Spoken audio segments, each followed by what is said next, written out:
I'm Dan Rice. I'm the president of American University of Kyiv, and it's an honor to have you here in this amazing campus that we have opened up for American University of Kyiv. And we are partnered, as I think most people here might know, with Arizona State University. So we have the backing of an amazing American university, and we're here to teach American style of education. So I'm honored here to introduce two people. First, I'll introduce General David Petraeus, who I've known for many years, a fellow West Point graduate, a couple years ahead of me. But General David Petraeus is a world-renowned figure, basically. A couple years ago, I wrote a book called West Point Leadership, Profiles of Courage. And one of the,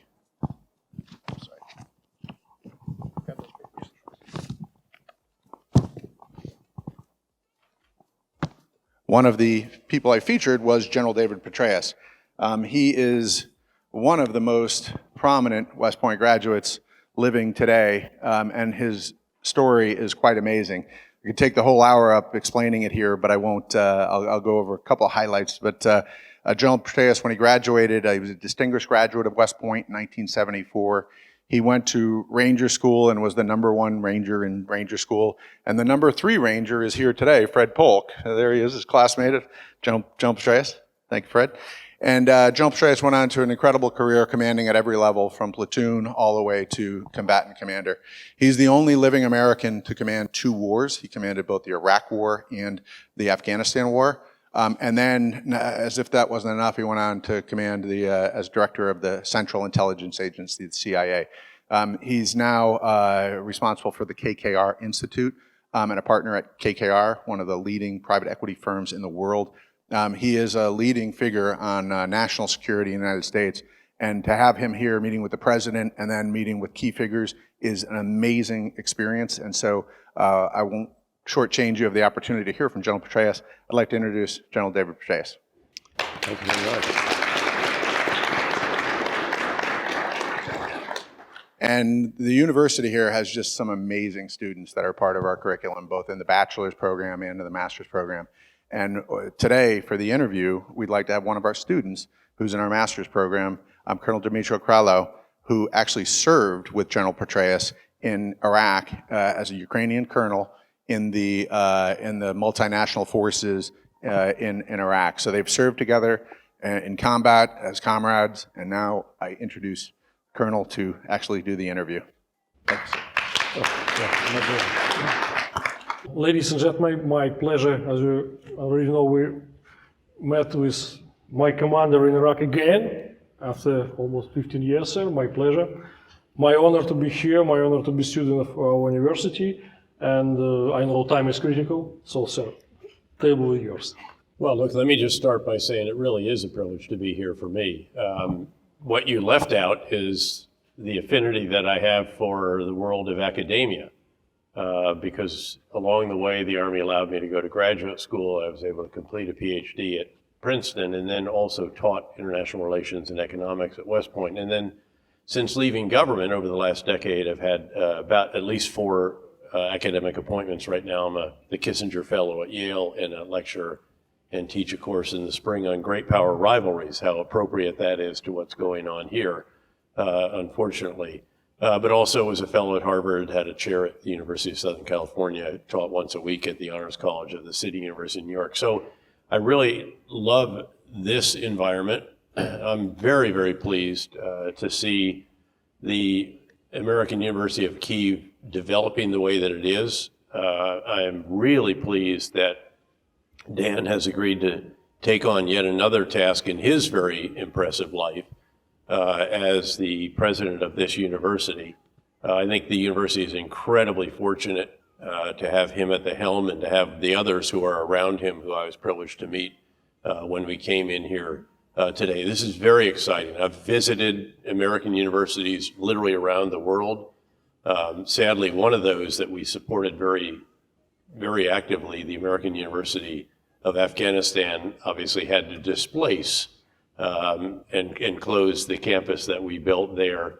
So it's great to see this one, in a way, rise up, and how fitting that it would be in a building that was built by Khrushchev some decades ago, and this unbelievable real estate right here as well. Can somebody, by the way, please rent a condo for Dan right in this lovely building right over there so he can walk to work? But again, there is something very, very special about academic worlds. Not the academic politics, I should add. So where's the provost? You know, he can deal with the egos of professors. But the exchange, the intellectual debate, you know, the reason I went to graduate school was because I had a boss who I had a choice. I could go, there was a special operations unit, or I could go to Princeton.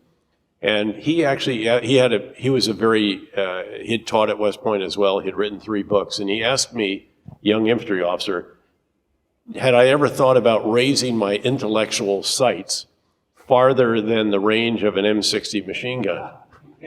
And I took the message, I got it. And so graduate school for me became this most unbelievable out of my intellectual comfort zone experience. And that's what I sought. In fact, I deliberately went to Princeton instead of Harvard, with great respect to those who are Harvard graduates, because it only had 2 other military officers, and Harvard was overrun with military officers. And so I had to stand on my own 2 feet, had to challenge and be challenged, and the rest of that. So for those who are the students here, I hope that you have the same kind of incredibly enriching and developing and exciting intellectual journey that I had during my time in graduate school, and actually continue to have as I continue to teach generally graduate courses at various great universities. So wonderful. And then I don't know how you could ever find one of my guys, if you will, from the days of the surge in Iraq. Happily, by the time he arrived, the surge was already quite clearly succeeding. We still had work to do in the area of your forces and so forth. But again, to have a fellow traveler interviewing me on stage is something I think is very special as well. So I'm going to let him, he's going to interrogate me here. He understands that there are no enhanced interrogation techniques allowed. I have always stood against those. And then, so we'll have a conversation, and then we're going to open it up to all of you, and we'll take your questions, and they can actually be on any subject that you want at all, including whether or not the counteroffensive is going to succeed, something I have analyzed very carefully, and I can tell you up front that I think it is going to be much more successful than your very cautious intelligence analysts here have been very guardedly offering. And I won't go into details, obviously. I'm not going to give any, it's going to happen. And I can explain why, but first with the conversation. Sir, thank you for your words of optimistic for us, and we're all looking forward for this, what happened, to prevail in this war. And definitely your thoughts, your strategies, with your experience, will be very interesting for us to hear what prepare our country, not only military, economically, because economics drives war. Let me actually mention that very quickly. In fact, when we met with the president, and I'm not going to go into great detail, but just in a general sense, and when I met with the National Security Advisor and actually other government officials, I've stressed what I think all of you very much appreciate and very much want, which is that even as the focus has to be on winning the war and prevailing in this fight, in a war on Ukraine, unprovoked, barbaric, carried out by forces that seem to have as their culture the commission of war crimes rather than the prevention of war crimes. Even as all that takes place, you can't lose sight of how important it is simultaneously during this moment of national unity, especially. Again, I've been coming to Ukraine, I should note, since it was still in the Soviet Union. In fact, when we flew in here with the Chief of Staff of the Army, I was his aide de camp and executive officer. We were met by Marshal Gromov on the airport, the individual who was the last man out of Afghanistan, the final commander of Soviet forces in Afghanistan. So all the way from that moment, and then a few years after independence, then multiple times over the last 10 years or so. So I'm pretty conscious of the political challenges, the issues that Ukraine has had to deal with. And I've come here as a partner in one of the world's biggest investment firms. You know, we have over $500 billion under management, and we would not invest here, sadly, because there was inadequate rule of law, there was domination by monopolistic forces of certain sectors, terrible bureaucracy, lack of transparency, integrity, again, often comes back to rule of law, corruption, et cetera. That has to be dealt with at the same time that Ukraine is taking on the Russians on the front lines. Because when this is over, you want Ukraine to be a place that doesn't just depend on government support for the reconstruction. You want to have the big investment firms come in here and be fighting to come in here, competing to invest in Ukraine instead of drawing back from it. Because right now, frankly, the only people that would invest in Ukraine would be what we call adventure capitalists. And that's not a very large number. So I would offer that at the same time, because in this room are people who can push for that kind. And to be fair, the president's response was, let me list what we have done in rule of law. Let me list what we've done with anti-corruption. Let me list what we've done with even land reform, which of course it's difficult to do land reform if some of it is occupied by an enemy, or mined. But again, there has been attention to that. But the question is, can it be truly implemented, truly institutionalized? Because people have said, hey, don't worry about it. You know, you can trust us. If you come in, all you need to do is come to us and we'll take care of it. That's not the way we should operate. There should be institutions that, regardless of who is the head of the country, the head of a ministry, the head of whatever, that there are the qualities, the features, the factors that encourage us to invest in Ukraine. So again, it's about winning the peace as well as winning the war. Investments, it's key words, sir, and actually it's even to wage this war, because don't you think that U.S. military-industrial complex losing opportunities or chance to fuel Ukrainian weaponry market, which is growing? And as example, we have some announcements from Ukrainian government that Rheinmetall and Ukrbоронпром will be jointly repaired, some bio, you know, that, and similar situation with other weapons. But U.S. weapon, it's main bulk of our sort of victory. $38 billion worth. Absolutely. And again, whatever you might say about, gosh, it was a little slow to make the M1 tank decision, or make the Western aircraft decision, or make the, now the Army Tactical Missile System, ATACMS, to double the range of what we've currently provided for the Multiple Launch Rocket System, or dual purpose improved conventional munitions. Your president is a huge champion of that, and I'm persuaded at this point now as well. Again, whatever it may be, don't overlook $38 billion. This is staggering. It is many, many times all of the other countries put together. Keep in mind the next largest, I think, is Germany, which just committed $3 billion more, but that's more than it already done. So the numbers that the U.S. have provided, again, are unprecedented. There's nothing. I have some sense of what consumption rates are for artillery. We obviously had a pretty good fight when I was a two-star on the way to Baghdad. I can't comprehend 2 million rounds of heavy artillery, 155 millimeter. Again, to give you a sense of just the logistics of this, you don't put it on trucks, you put it on rail. And of course, I interviewed yesterday the wonder Alexander, who ran the rail system so admirably with his wonderful haircut.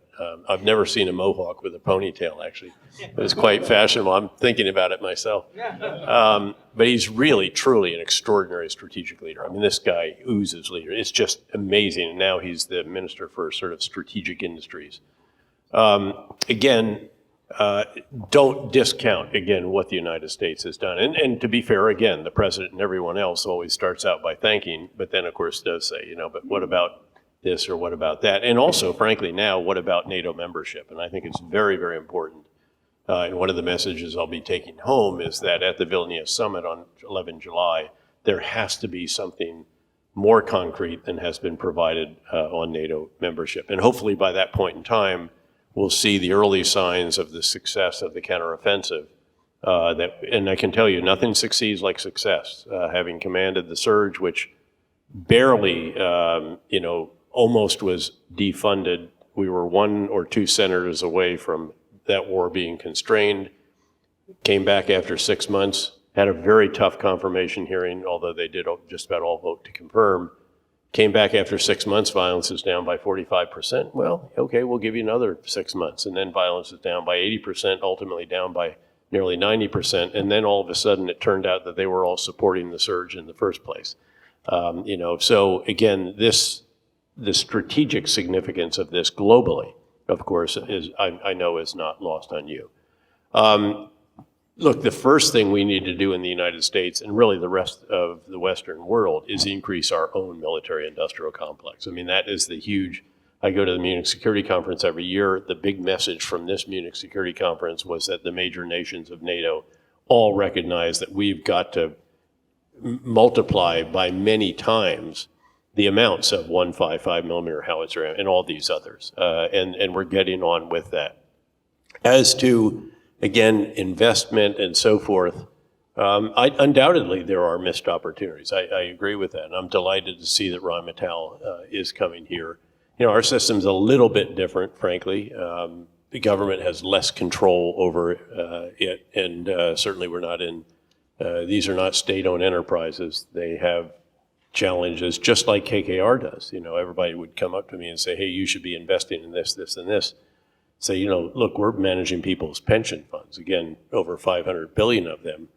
But sadly, in this case, we don't invest in war zones. There are entire continents that we don't invest in because the conditions are not there. So I do think, though, that the word is getting out. I was here, among other things. There was also a conference by the Cipher Brief where they laid out a number of the innovation initiatives that are here, and they're incredible. I mean, the drone technology advances that are taking place here are really quite stunning. They're mind-boggling, what is being done, and the advances. And I actually have already emailed back. There's some companies that we own. Again, we own 120 companies around the world, and then we have minority investments in well over another 100. One of the ones that we do does position, navigation, and timing in GPS-denied environments. What happens when EW hits a drone? It's GPS denied. We can solve that. So again, I've already given them the email. We're already hooking up. And so I think there will be actually more opportunities. Part of the problem is, of course, we got to get people out here to see it. And it's a fairly significant commitment to do that. To make your way to Germany, Poland, to the rail station, as you well know, in 14 hours this way and back, and all the rest of that. And then, of course, for those who haven't been shot at before, they think we're in the middle of the London Blitz or something like that. I mean, I didn't even roll over. I did close the blinds, but, other than that, I wasn't going to. So thank goodness because of the Patriot. That said, there were still 3 people killed last night, as you know, and that does tend to discourage those who don't appreciate that this is an incredibly safe city, and there's people riding around on electric scooters and going out to dinner every night. So, which is also a testament just to the sheer spirit to the people of Ukraine.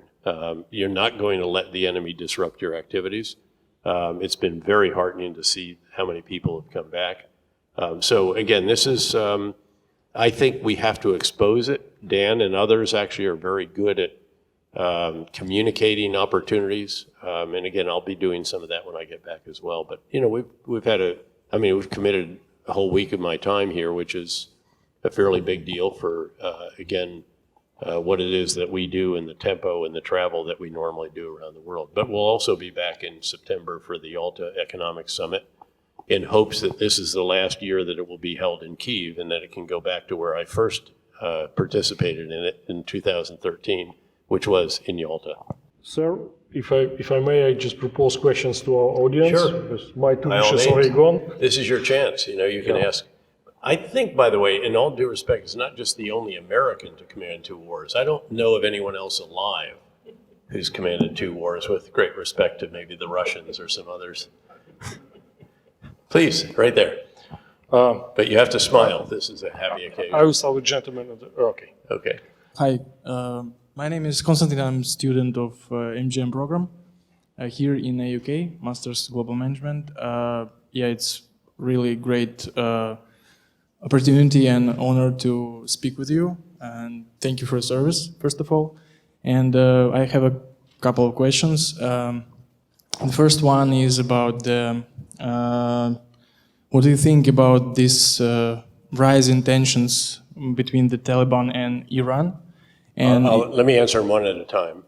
And you can keep asking, but let me, not much is the bottom line. I don't think that there's, if the hope is that the Taliban are going to keep the Iranians from making Shahed drones that come to Russia, that's not going to happen, unfortunately. There's nothing I'd rather see than the Taliban fight the Iranians. I think that would be just wonderful, just terrific. I wish I could support both sides against the other. Having spent, 10 years of my life, literally, the Iranian provided explosively formed projectiles alone killed over 600 of our soldiers. And obviously, when I was the CIA director and some of these other positions, both Iraq and Afghanistan and Greater Central Command region as well, the Greater Middle East, Iran was a huge, huge challenge, and they still are. So I'd love to see them go to war with the Taliban, and I'd love to, because we fought the Taliban obviously as well. I personally, by the way, felt that we should not have withdrawn, and I said that publicly, but that has happened. We have to deal with the world as it is, not the way we'd like it. So, but I fear that that is not going to in any way preoccupy the Iranians to the point that it would prevent their military industries from cranking out Shahed drones that they're going to throw at you. okay, thank you. So then the second question is about then U.S. and China. What do you think about that, and your view about the mid and long term in that tensions? Look, it's the single biggest development in the world, without question. It is really why we say that we are in an era of renewed great power rivalries. I should note up front that, especially as someone who has seen war just as you have, maybe more than anyone else, I'd like to see this relationship be as mutually beneficial as is absolutely possible. But the trajectory on which it is right now is very worrisome. And we have to make sure, and the U.S. is trying very hard to ensure what we describe, what our National Security Advisor has described as severe competition, that's the way he describes the relationship, does not erupt into confrontation. You may have seen the latest is there was essentially a confrontation between one of our intelligence, surveillance, and reconnaissance aircraft flying in international airspace and a Chinese fighter, and that we can't even get the Chinese to pick up the other end of the hotline, nor did they pick it up during this balloon that they floated across our skies, which was an incredibly foolish activity to allow to happen. No, this is, let me describe the world actually from the U.S. perspective just for a moment, because I think it's helpful to set the context in which we find ourselves. Essentially, you have to think of the U.S. as the guy in the circus who gets a plate on a stick and gets it spinning, and then he gets over and he gets another plate spinning, then another plate, and pretty soon you have a whole tent full of plates that are spinning. Now, depending on which plate it is, we may have allies like the special relationship with the UK, and by the way, we have a member of the House of Lords here with us, Baron Roberts of Belgravia, who also happens to be, in my view, the best biographer and historian alive today. He's also my co-author, a book titled Conflict, The Evolution of Warfare from 1945 to Ukraine. It's available for pre-ordering on Amazon. You can all take your cell phones out and I won't be insulted. But again, think of, this tent. You're keeping all these different plates spinning. The plate that represents the U.S. and really Western relationship with China, because now we have a lot of allies and partners in keeping that plate spinning. That plate is bigger than all of the other plates put together. It is the most consequential. It is one that we cannot allow to even wobble, much less fall. There's obviously a lot of other plates. The Russia plate has become obviously much more worrisome, and we've got to get this right as well. The irony here is that, of course, Vladimir Putin set out to make Russia great again, and what he's really done is make NATO great again, cause horrible loss, tragedy, grief, damage, destruction, and so forth in Ukraine. But also, ironically, he's done more for the cause of Ukrainian nationalism than any Ukrainian nationalist political figure. So a catastrophically bad decision for him, and we have to ensure that it gets worse.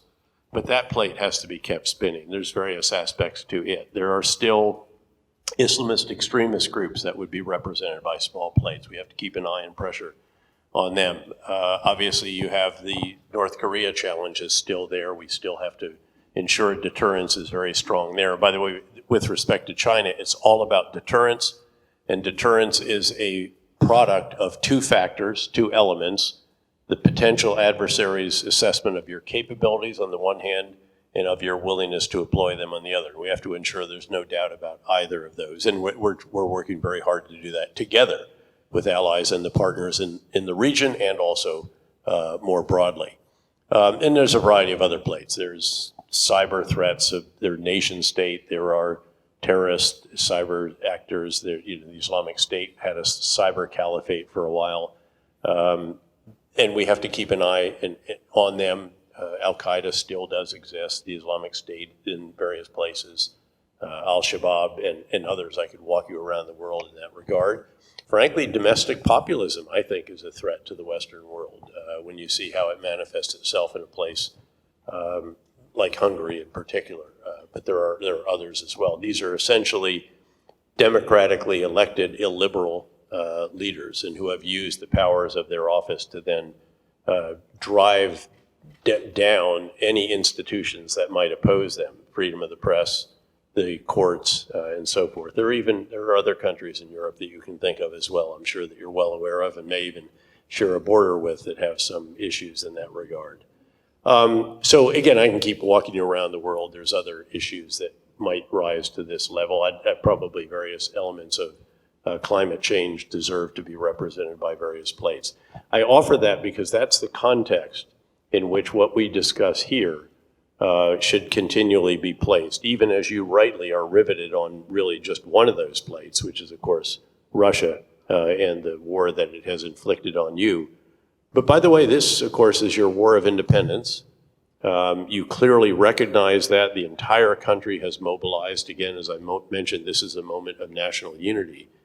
And I was talking to a veterans gathering last night, and I said, I think that history will regard those who serve their country, not just in uniform, but in various other ways as well. This will come to be seen as Ukraine's greatest generation, the way the U.S. World War II generation, and there was even that book by that title by the great journalist Tom Brokaw.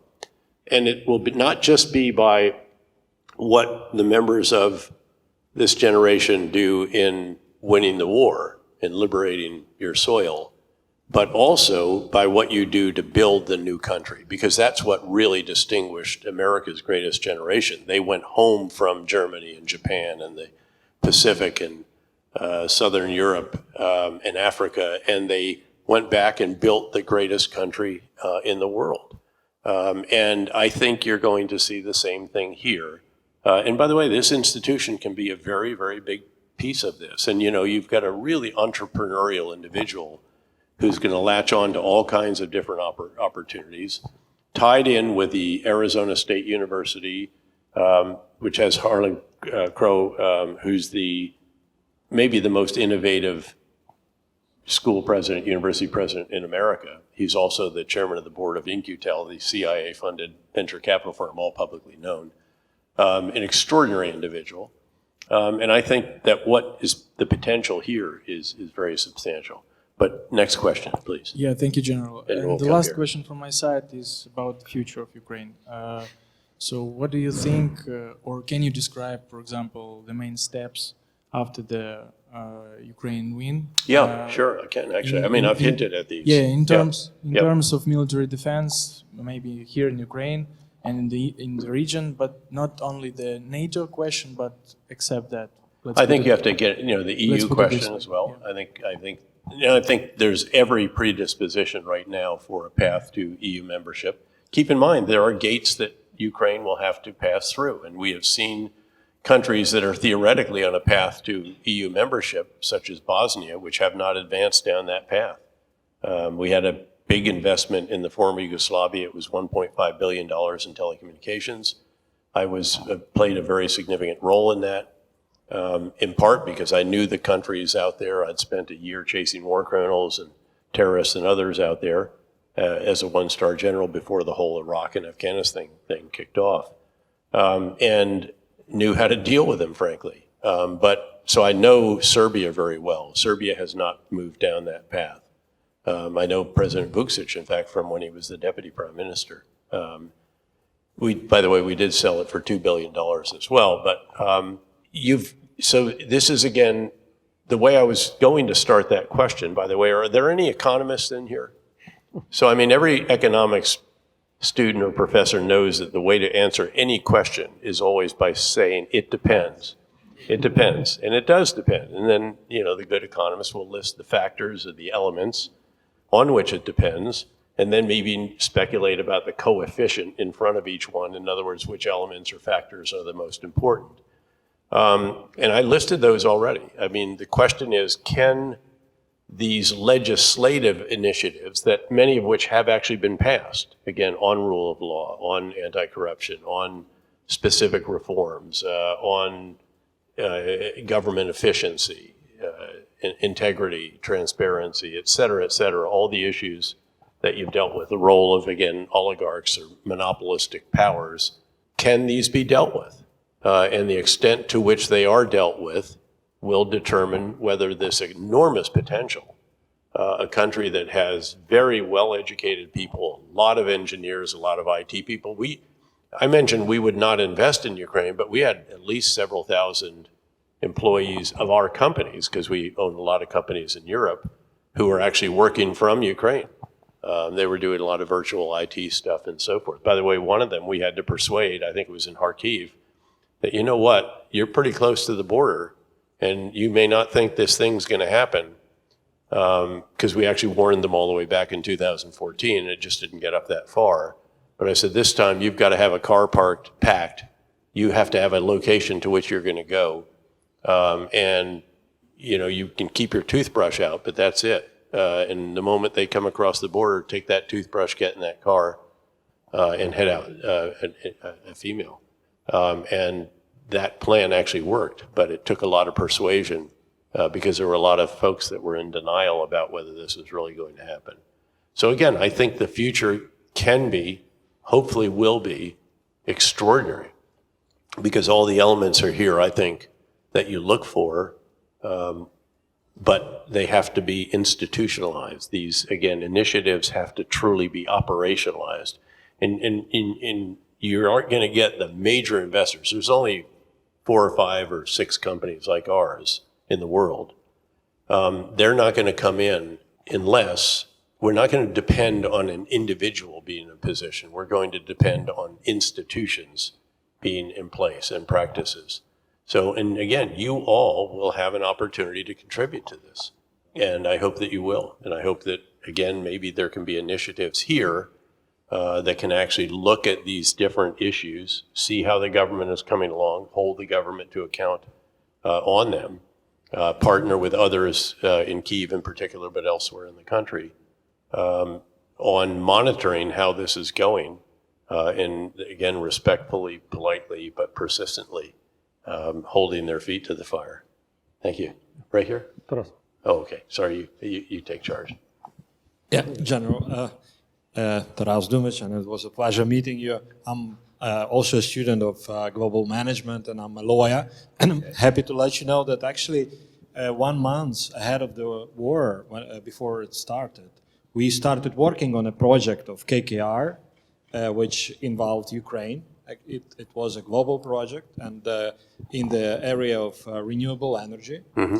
KKR, after the war started, KKR didn't give up on it, and it was really a good one. It involved a global company out of India with some assets and operations in Ukraine, and we were working on that project basically through the whole of the time up until March this year, and it was successfully closed, and Ukraine wasn't excluded. So it's actually a very good example of commitment of the firms like KKR towards Ukraine, and it's really valuable for the country. The same as American University Kiev. Well, that's actually, a bigger, yes, bigger one.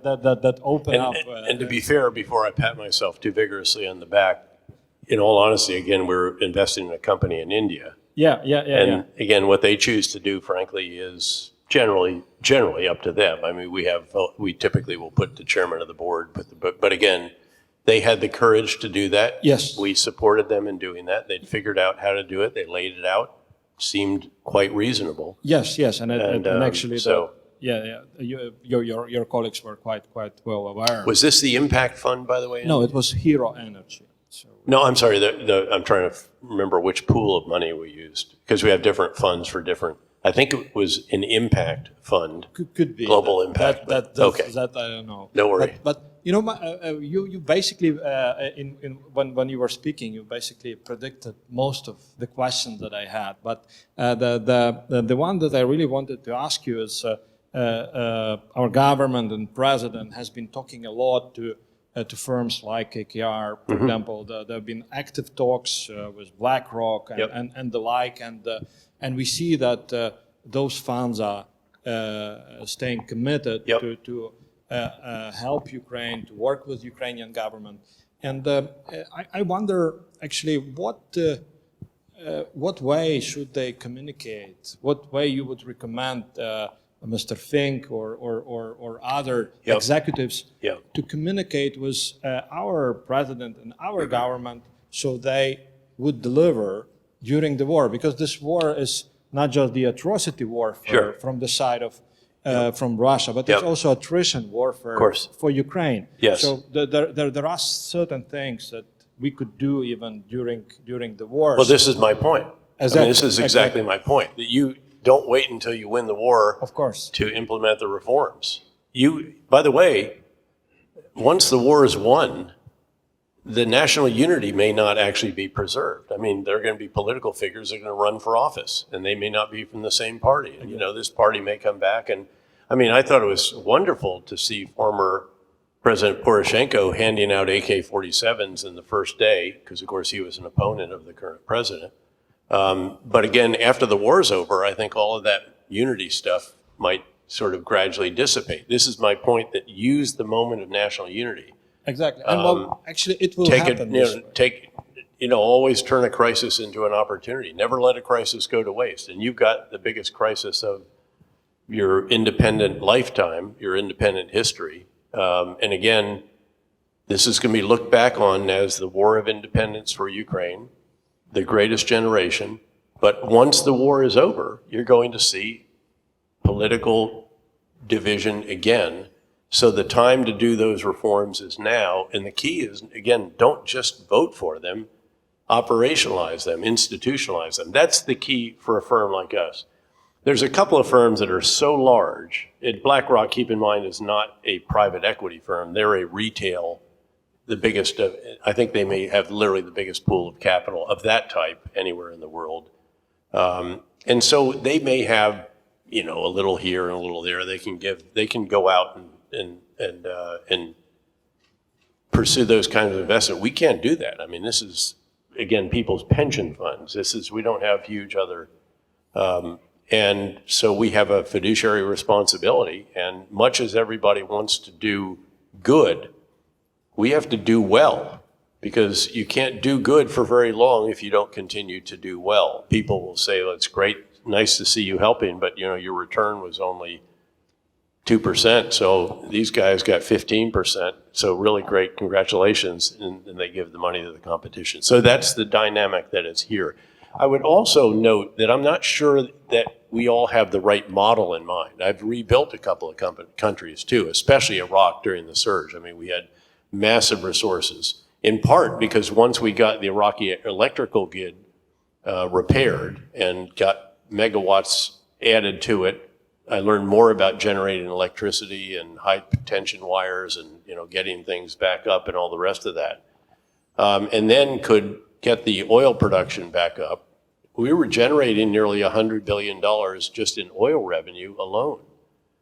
So we not only had all the huge resources the U.S. was putting into it, especially again during the surge, where President Bush went all in. I mean, he was doing a weekly video teleconference every Monday morning at 7:30 to 8:30 with the entire national security team around the table with the ambassador and with me. I mean, this is how involved he got. There were two George W. Bushes in Iraq. There's the one that decided to invade and allowed the Secretary of Defense, Rumsfeld, basically to run it. He subcontracted it. And then the Bush who took over after the disastrous election of November 2006 and the disastrous year in Iraq of 2006, and decided he'd take it over in Washington, got a new commander, a new ambassador, let us pursue an entirely new strategy, which was 180 degrees different. Think about that, by the way. People talk about change management. It doesn't get any bigger change than 180 degrees. But we then rebuilt that country. I personally called the CEO of General Electric and said, the Prime Minister asked me to call you and to plead with you to come back. We know that your workers were killed. That's why you withdrew. Terrible incidents. My troops will work very hard. Iraqi and coalition forces will all work together to protect your forces, but we've got to get you back out here because much of the electrical generation that's not working is actually General Electric turbines of one type or another. He agreed, he brought him back over, but that model actually is a better model. That was a fee for a service, not an GE didn't invest in a company and then help it grow organically and inorganically and then sell it. It came over and performed specific services. And I actually think that might be either a better model or at least an additional model to the model that everybody's thinking about here, which is sort of, you know, venture capital, growth tech, or, you know, major private equity.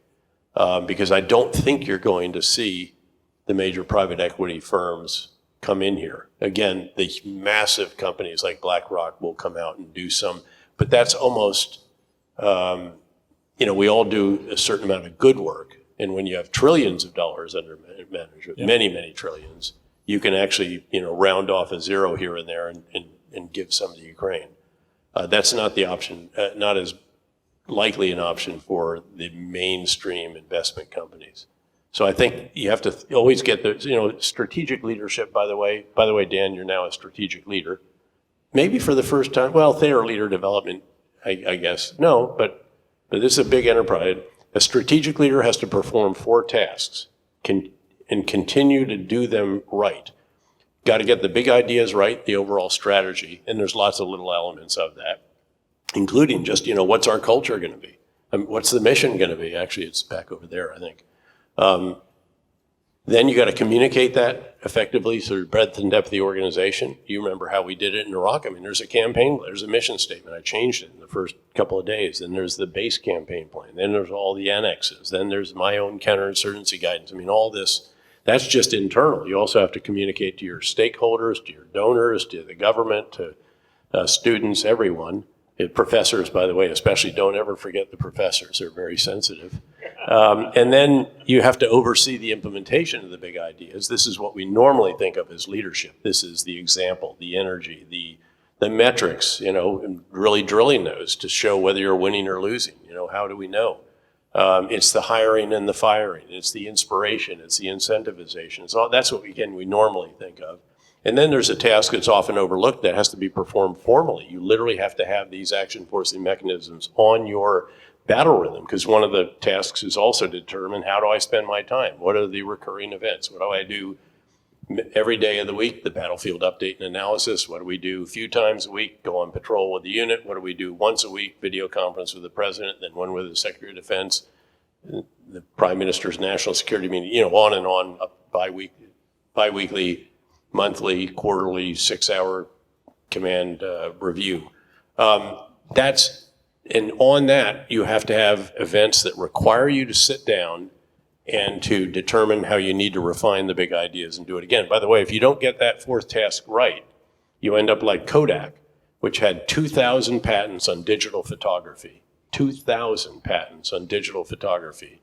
It was leading the world in everything about film photography, and it failed to change the big idea early enough to digital. Others got there first, and they have never been the same. Think of Netflix, by the way, which is 4 times reinvented itself. You know, the first time is we're going to get movies in the hand of customers without brick and mortar, so we're going to put Blockbuster out of business. Second big idea is broadband speeds are fast enough they can download movies. Third big idea is we're going to make our own content. House of Cards, $100 million just on that alone. I think Breaking Bad, some of these others. And the fourth big idea is we're going to make major motion picture. They bought 2 major motion picture studios.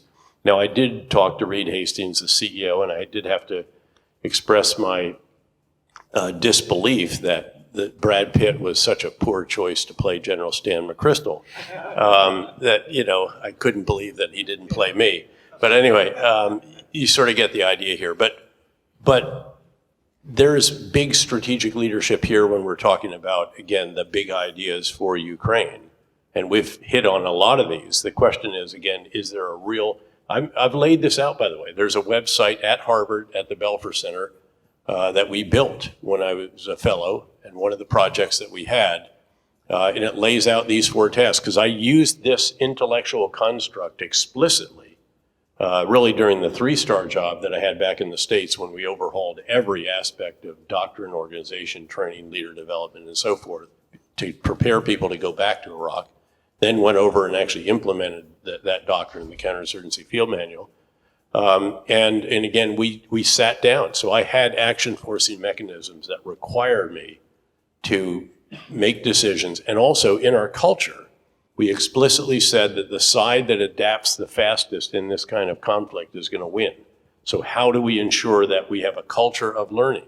And among the various ways in which we did that, it was every month, for example, in the 2-star meeting and above, every 2-star division commander had to give 2 lessons that he had learned or initiatives that would be generally applicable to the others. So you're constantly fostering, and literally every morning update that we did, from 7:30 to 8:30 every morning, I would be drawing out, we got to share that throughout the entire force. We need to get it back to the U.S. Army and Marine Corps. They need to put it in the doctrine, change the training, the leader development. So this is a good construct, I think, to work. In fact, frankly, if you're in your leadership courses, which will undoubtedly be good, and there's sort of something that I know you know a little something about, you might consider trying to use that construct because it's a really good way about thinking of the task of a leader. And I'll just point out that there's usually only one strategic leader in an organization, but the other leaders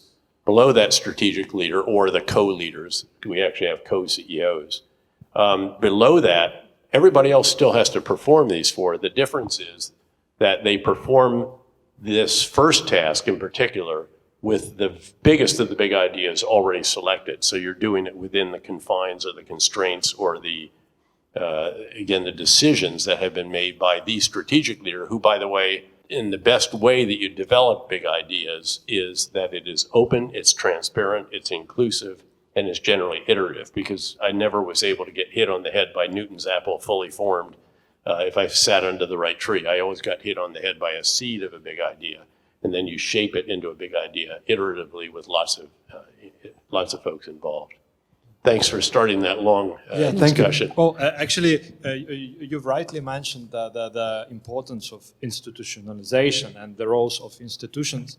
And I think that to a great extent, the success of Ukrainian army is because it has become really acting as an institution, as a true institution. So it's very impressive to see the evolution of this. So they give the best example to all the other organizations and institutions that's how one should operate. This is a really good point. I'm glad you mentioned it, because in fact our last briefing was with the commander of the territorial forces.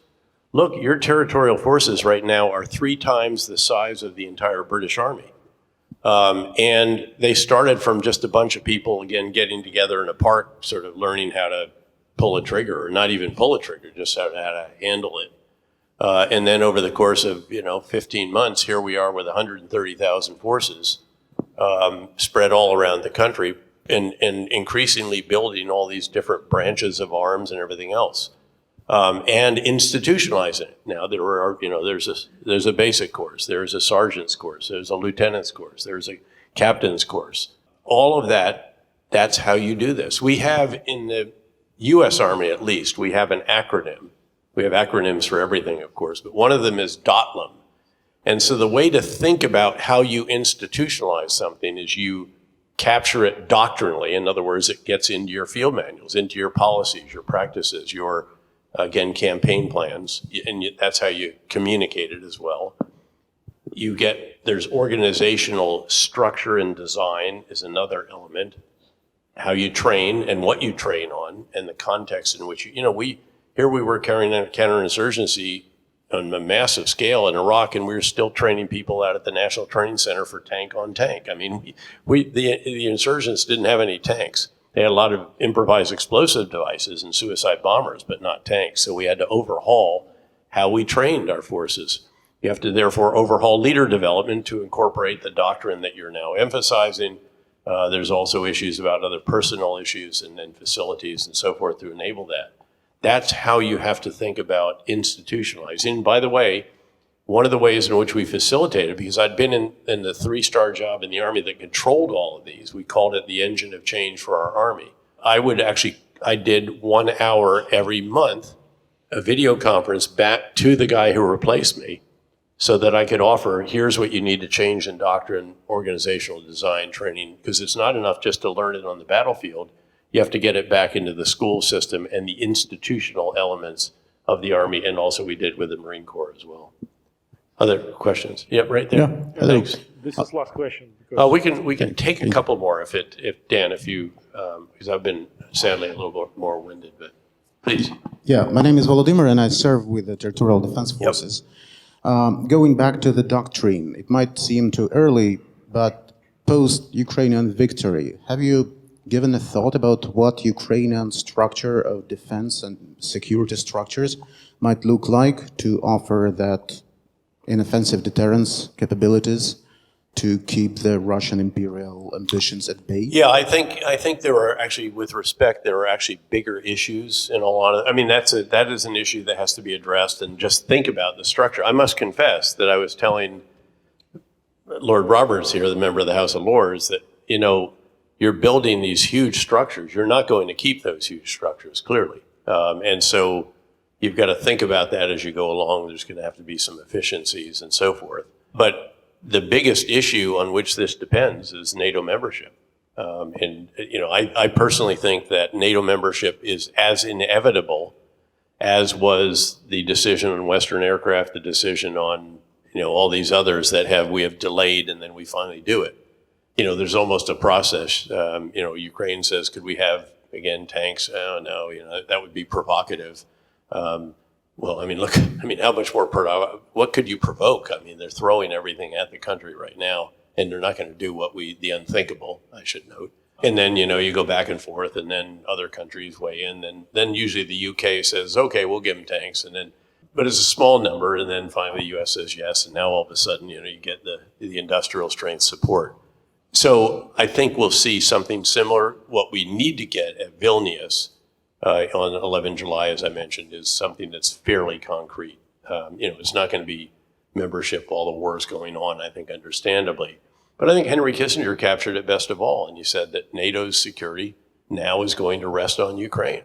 And this is someone who, of course, didn't want to see, or at least cautioned about extending NATO membership up to the borders of the Russian Republic in the wake of the collapse of the Soviet Union, who now concludes that given what we've done for Ukraine and how linked we are to Ukraine, we have to support Ukraine, continue to support it, and NATO membership will be it. We'll take a couple more if you want. Yes, please, right here. And then we'll go back there, and then we can wrap it up.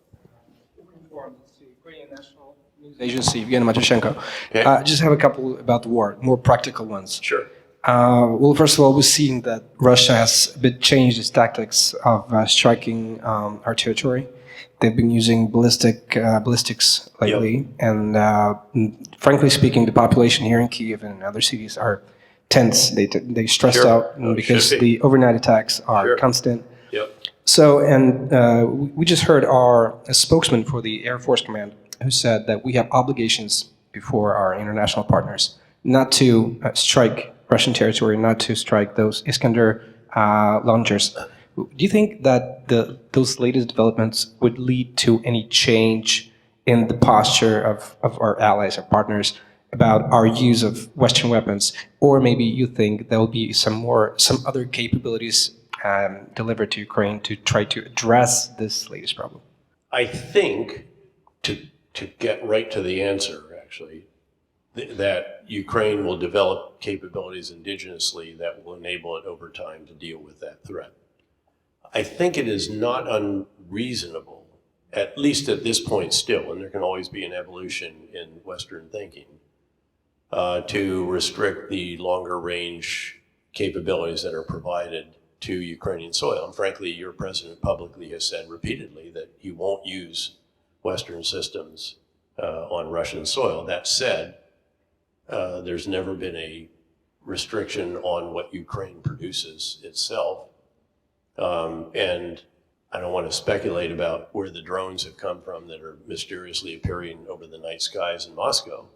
But you know, I can speculate, I can think where that might be. So, and I think, you know, having talked to some of the innovators here and understanding the extraordinary capability and actually capacity, that, you know, I think we'll see some more of that, frankly. So I think that is probably more likely the answer, and that, again, the role for Western countries, first and foremost with that threat, is to make sure that we can continue to shoot it down. And the Patriot taking down a hypersonic missile the other day had to be cause for enormous celebration at Raytheon headquarters in Massachusetts or wherever it is now.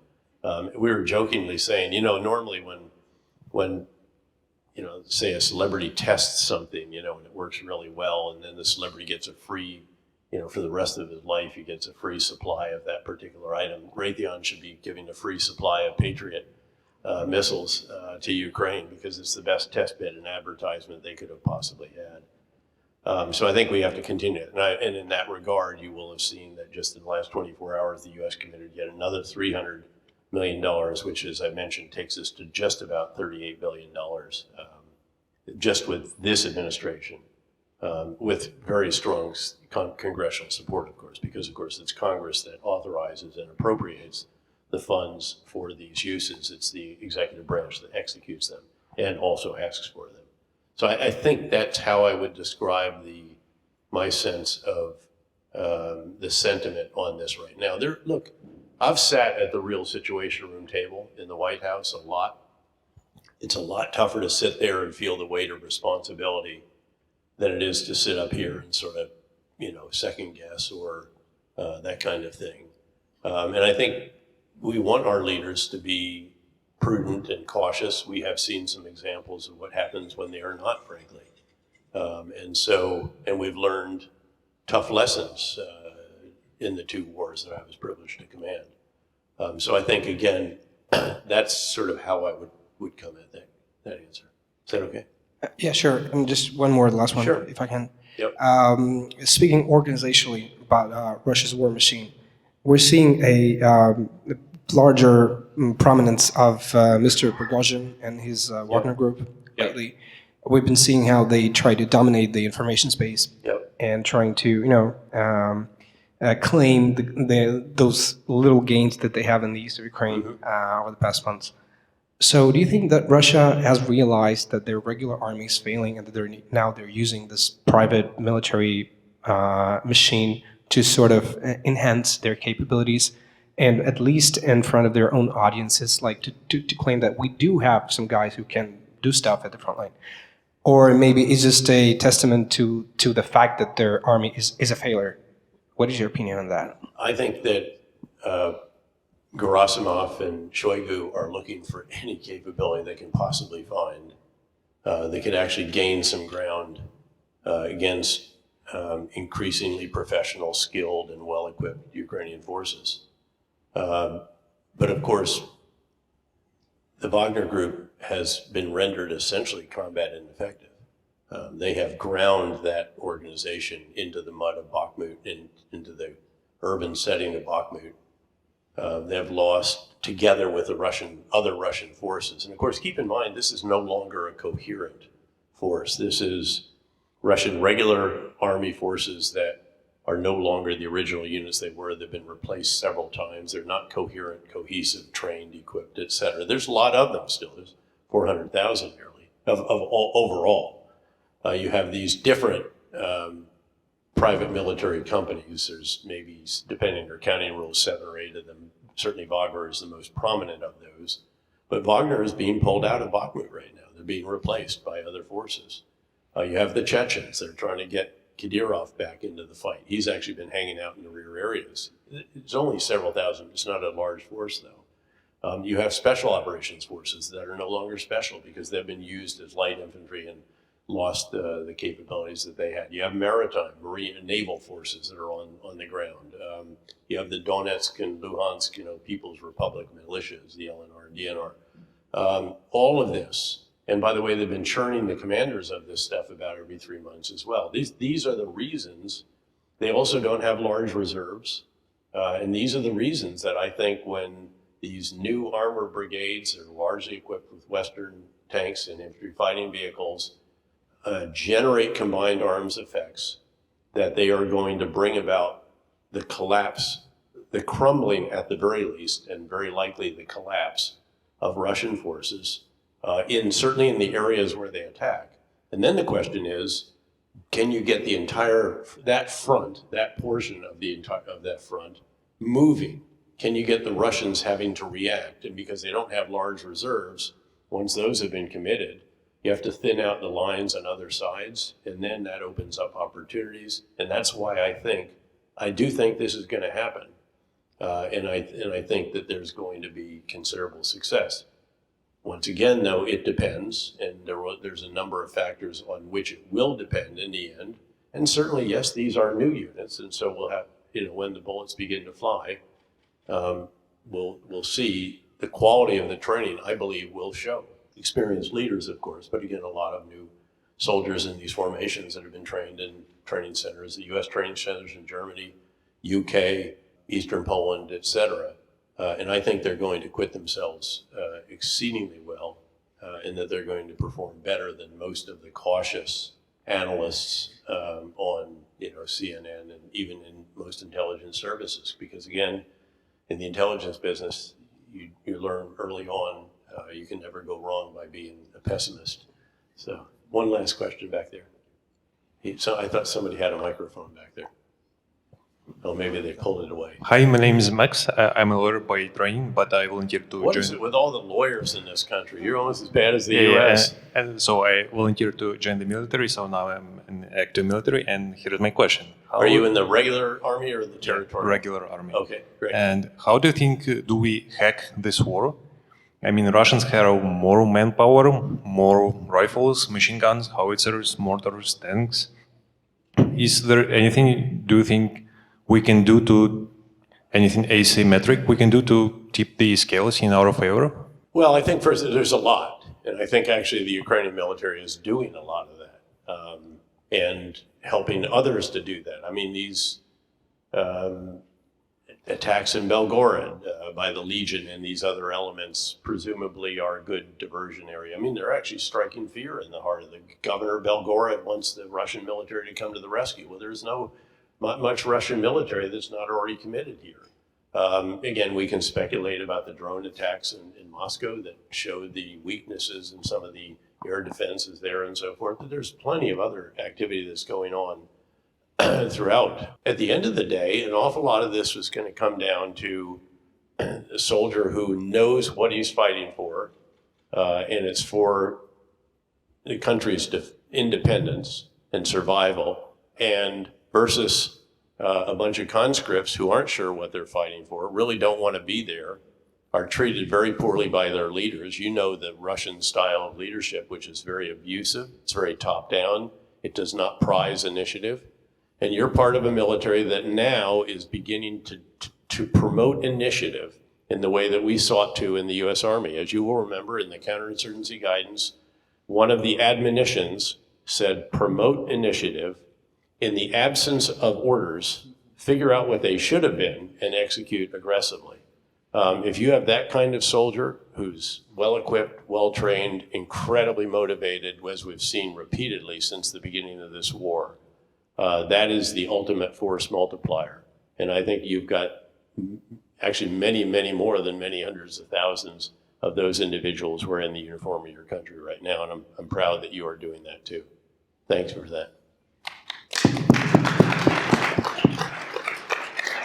Well, thank you, General, and I really appreciate your time here. And I'd also like to say, as we talk about territorial defense forces, to have one of our students give the interview, Colonel, and when the invasion happened, he took up arms and joined the territorial defense. So congratulations. Thank you very much.